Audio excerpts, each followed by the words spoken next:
Hey guys, I'm Hey. here with my sister friend. Yeah, my sisters are coming out today.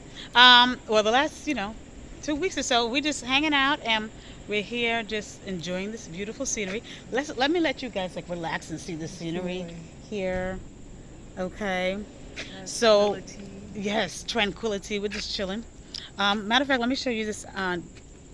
Show you this necklace. I got this from Gambia. I mean, I was on the beach. Um, So I thought this was cute. One of the locals, Gambian men were selling them, and I like it. Anyway, so I thought I'll show you that. And then I also got these cute African earrings um, at the. Where did I get these? Okay, I got it at the. I think this was at, yeah, the African Harlem Market. So we are going to chillax a little bit, having girl time, and we're gonna share some stuff with you. Okay, whatever comes to our heart. Yes. um, Keeping it real all the time. yes, my sister friend, Faye. She's an author, life coach, but your coaching is specifically for. Also, domestic violence survivors. Okay. Keep your head up, and you're worth all the happiness. Yes, you deserve exactly. And my life coaching is really for women who feel have the gifts, they have these ideas and there's this vision in their heart, but they haven't really done anything about it. And my goal is to help push them and to encourage them to and support them to pursue their calling, their vision, their passion, the thing that they feel they've been called to do, and provide that support and accountability partner to help them achieve their vision. So we're all about empowering, Yes. power, well, specifically empowering women, but you also work with men Right. as well, right? Yes, I work with men, women, anyone who needs, to improve their self-esteem. Come my way. I'm gonna encourage you. Yes. I'm gonna encourage She's you. very encouraging. So, and we encourage each other. So, coaches need coaches too. So, Yes, we do. Yes, we do. and what was I going to say? Oh, and I'm also a doula. Right now, I'm offering Yes. workshops for women who have come to me to. Um, they asked me in the past if I offer workshops, and I've decided to take heed to the call because I just believe that in our community, there's been a calling to support expecting mothers, women, especially women that look like you, and if you feel called to empower, someone in your community and assist them, um, in supporting them as they give birth to their babies and during the whole process of being pregnant, and you feel that it resonates with you, you're welcome to reach out to me. And I'm just grateful for that because number one, being able to have children, being able to have children, whether they're yours or you're taking care of, children, whether it's your family members or whatever. It's work, but it's a blessing, you Yes, know. it is. So anyway, what do we want to talk about today? What do we want to talk about today? Let's see. I know. Don't bear with us. We're chilling out. We want you guys to enjoy the scenery. So I'm gonna show you the spot right here. Yes. Hey, hey. Enjoy life. Take a minute for yourself. Yeah. Yes. Matter of fact, let's talk about that because rejuvenation. Yes.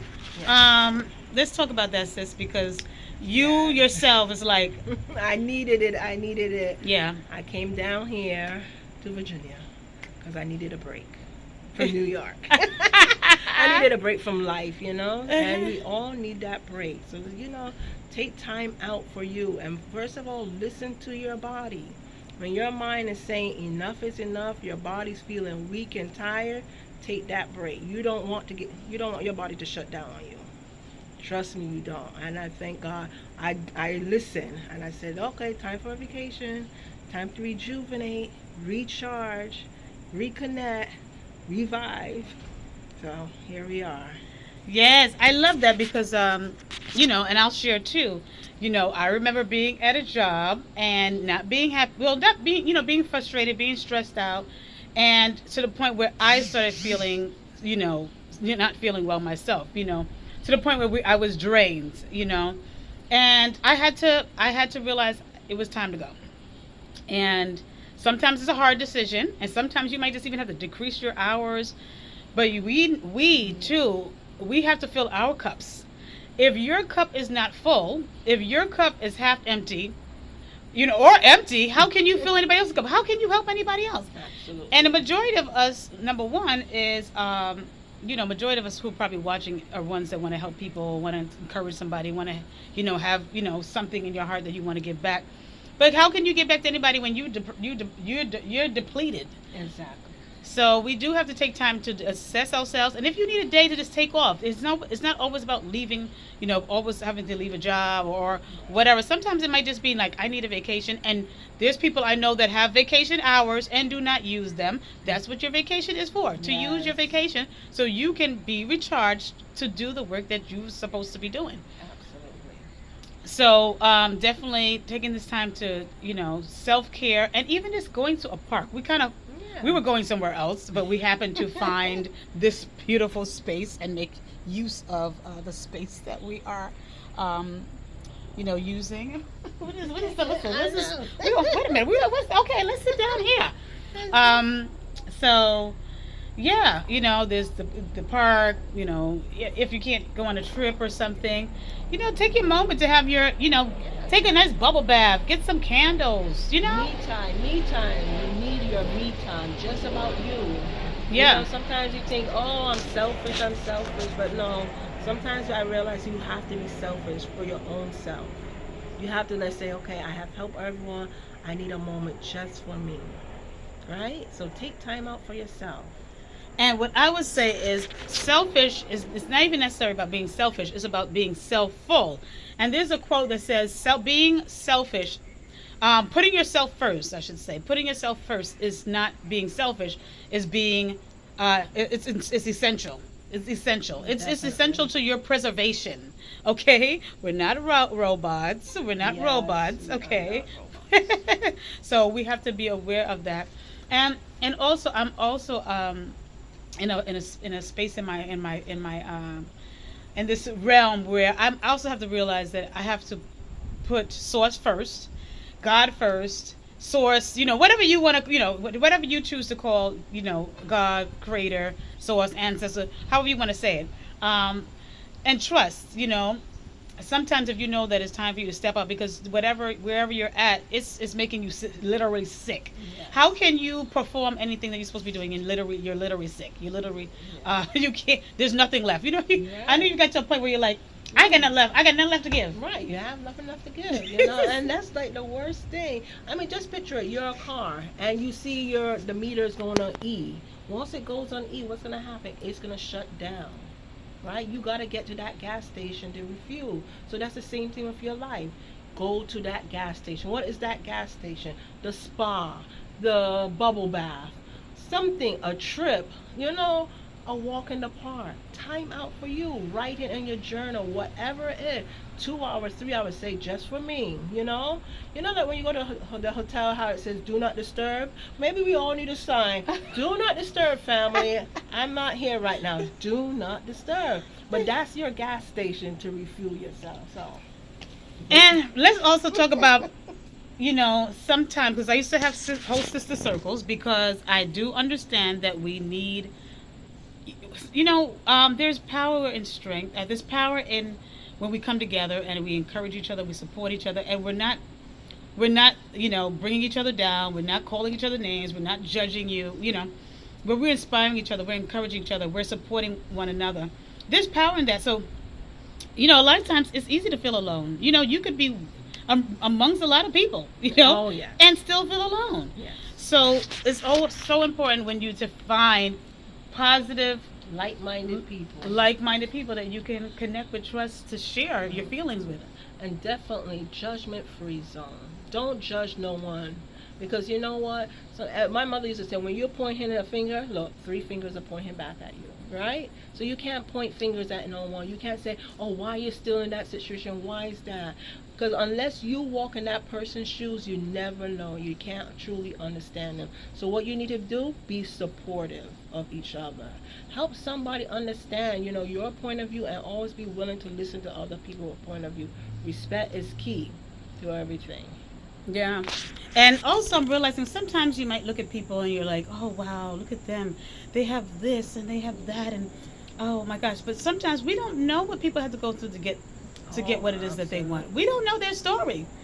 And you may not want their story, if they really told you their story. And not everything that looks like, oh, it's so perfect on the outside doesn't mean it's always perfect on the inside. So at the same time, I'm learning it's important to just walk your path, walk your own path, you know stay connected to your source, Yes. and be okay and knowing that whatever you're called to do, that if you put the effort into it, sometimes it takes time. It's easy to get discouraged. Right. We know about that. Yes, We we know do. about We that, do. especially being an entrepreneur. Yes. You have your ups and downs, Yes. right? But that's with life. Life is a roller coaster ride. One minute you're up, one minute you're down, but guess what? You're gonna come back up. So And think about it. You remember you were in school. Your goal is to get that good grade, get that A. Yeah. You get rewarded when you get that A. So when you're an entrepreneur, if you mess up, it's like, and you're not used to that. You feel like a failure. You feel like that you can't. You just don't. You feel like giving up. But it's not that. Actually, being an entrepreneur, everybody knows that there are going to be times that you fail. It's actually a part of the process that you may fail. It may not work, and you just have to keep going. It's about learning the lessons and keep going. And if you have a calling in your life, whatever it is, if you're called to do it, then it's something that you're probably going to eventually end up doing anyway. If you feel strongly that you're called to do it, so say yes to yourself. If this is something you've been working on doing for a while, and this is what you want to do. For example, we're both authors. Your book is called Bent but Not Broken, Survivor's Guide for the Soul. Bent but Not Broken. That's what's here. Right there. See, this is what you got to do. You got to pop it. She Bye-bye. pop it out the bag. Bye-bye. Wait, out the bag. That's what you got to do. Mine is Women Empowerment. Speak it until you see it. Reminding us that our words are powerful, and it shares, my experience of having to let go of I was laid off at this particular job.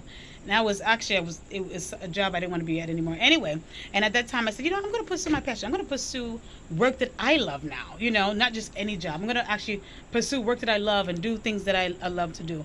And I did do that. I remember my supervisor, who didn't even realize, I think she said, well, anyway, my supervisor, she was like, wait a minute, so what are you going to do? And I remember saying to her, well, I'm going to pursue my passion. And I remember doing that, and it shared my story. I was laid off, and how I had to speak what I wanted into existence. And this particular job that I really, really wanted for a long time, I end up getting. And later on, I also wrote my two books from that. The other book is called my other book is called, it's three of them, but anyway, the second book is called Single Yes But Desperate No, Unleashing the Power Within You. And it's not to bash the men. I love our men. I love men who love us and respect us and empower us, those kind of men, okay? Right. And but it's about number one, loving yourself. It was just for single mothers, and to realize that if you want love, if you want a relationship, don't God didn't forget about you. It could still happen for you. So you just have to read the story to really get the fullness of it. But that's basically what that shares. And anything you want to say, sis? Yes, always remember self-love. Always remember, you don't need someone to love you to get that love. Love yourself first. Because until you can find the real love in you, you won't be able to recognize love when it comes to you. So learn to appreciate yourself, love who you are, and then love will find you. It will. But love yourself first. Love it. And what I want to also share is that not only it's important for us to love ourselves, and it's also important for us to look at some of the things that we're holding on to, some of the hurts, the pain. Yes. We're holding on to old relationships, baggage from the past. I remember one time being, dating, and the guy was like, I'm not sure if you're still over your ex. So maybe I must have been talking, complaining about him, whether it's good or bad. Whether you have something good or bad to say, you have to understand, if you're ready for something new, you cannot be holding on to the past. You can't be complaining about the old person, the old relationship, what this person did to you. So sometimes we have to sit down and say, okay, do I really want this? And what am I doing? What have I let go? What have I put down? What have I released in order for me to make room for the new? you know. So that I just definitely